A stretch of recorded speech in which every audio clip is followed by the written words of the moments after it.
Nouria Wali, bonjour. Vous êtes chargée de cours en philosophie et sciences sociales à l'ULB et vous êtes une des autrices de l'étude Les femmes dans les noms des rues bruxelloises, topographie d'une minorisation. Alors, en fait, les femmes sont très peu présentes dans cet espace public. Comment vous avez réalisé cette étude? Comment vous avez compté le nombre de femmes?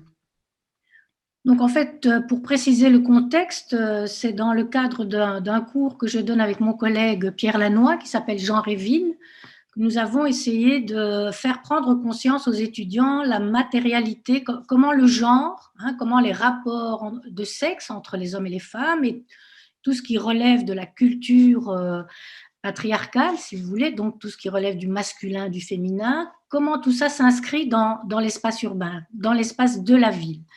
Et donc, nous avons décidé avec mon collègue donc, de mesurer ça, de mesurer de manière exhaustive. Donc, nous avons pris toutes les listes sur différents sites existants et qui relèvent le nom des rues et nous les avons analysées une à une. Donc, sur les 5410 noms de rues, on a pu constater que 50% portent des noms d'humains, des noms de personnes, que ce soit des individus ou que ce soit des groupes. Par exemple, la rue des touristes, la rue des étudiants, etc. Donc, on les a pris en compte.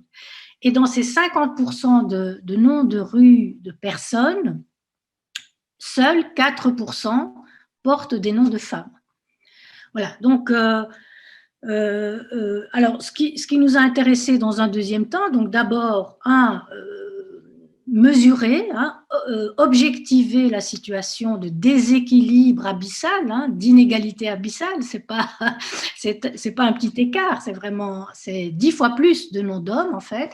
Et nous avons aussi cherché à savoir comment est-ce que, à l'échelle de la commune, puisque c'est une compétence communale, comment est-ce que précisément les élus, et en particulier les élus, on a eu aux dernières élections un nombre d'élus significatif, comment est-ce qu'elles essayent justement de changer la donne dans leur réalité locale?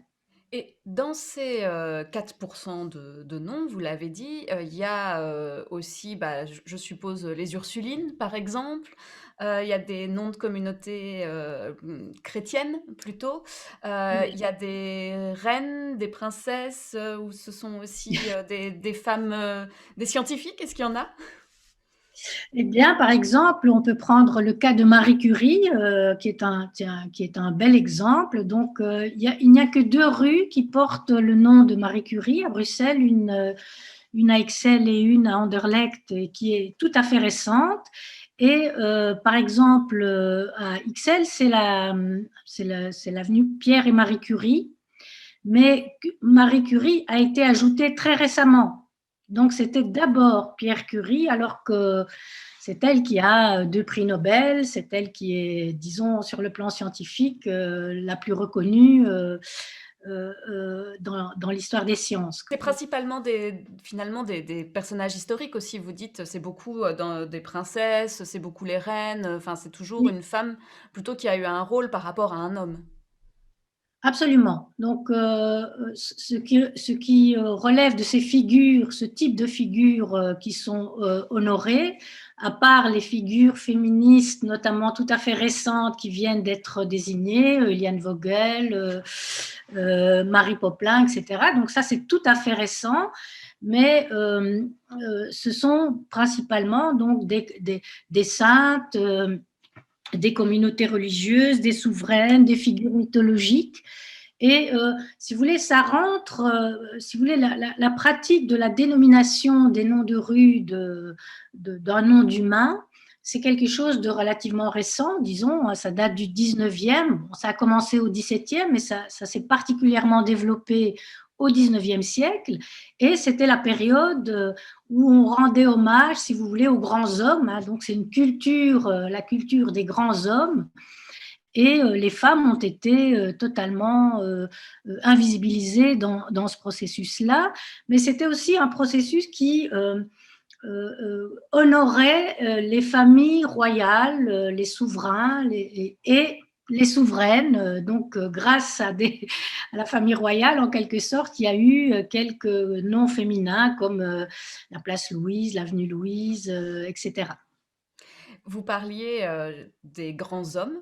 Ça me permet de faire une transition vers Tour et Taxi, qui est un nouveau quartier en construction et où ça a fait un petit scandale puisqu'on a demandé, à la population, eh bien, de choisir aussi, Ouais. les noms des futures rues et il y a eu, une place des grands hommes, uniquement des grands hommes, qui a effectivement, fait réagir et puis surtout, il y a eu que 2 noms de rues avec un nom de femme finalement qui ont été choisis.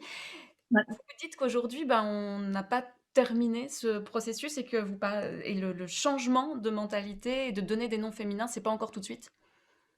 Non, c'est ça qui est curieux et c'est ça qu'on a observé dans l'enquête qualitative quand on a interviewé un certain nombre d'élus, donc qui sont, dans les sphères de décision et qui essayent justement de faire changer les choses. C'est que pardon, c'est que le principe d'égalité est acquis, donc tout le monde est d'accord, personne n'oserait dire, «Non, il n'est pas question de ne pas, rendre l'égalité concrète», mais ce qui apparaît dans les pratiques, dans la manière de penser les choses, c'est là où on observe effectivement un certain nombre de résistances, ou de pratiques, traditionnelles, hein, où on pense d'abord aux hommes et les femmes, ça vient après. Aujourd'hui, on a l'exemple du tunnel Léopold II qui, qui va être baptisé et c'est le nom d'Annie Cordy qui est arrivé, largement en tête. C'était une volonté évidemment que ça soit une femme. Qu'est-ce que ça vous inspire, par rapport à ce changement? Bah, je trouve que c'est intéressant de consulter la population. Donc, c'est une des formes justement qu'utilisent les élus qui veulent faire changer les choses sur le plan local, c'est d'essayer de faire participer la population de manière à, euh, comment dire, refléter la diversité de la population. Et Annie Cordy, elle est issue d'une classe populaire, elle est très populaire évidemment, elle a été très populaire dans toute la population belge. Donc, je ne suis pas étonnée, je dirais qu'elle soit honorée et c'est intéressant parce que c'est une figure populaire. Donc, on sait euh, que dans les noms des rues, il n'y a pas beaucoup de personnes de classe ouvrière qui sont représentées aussi dans les noms des rues. Nouria Wali, je rappelle que vous êtes chargée de cours en philosophie et sciences sociales à l'ULB. Merci pour cet entretien.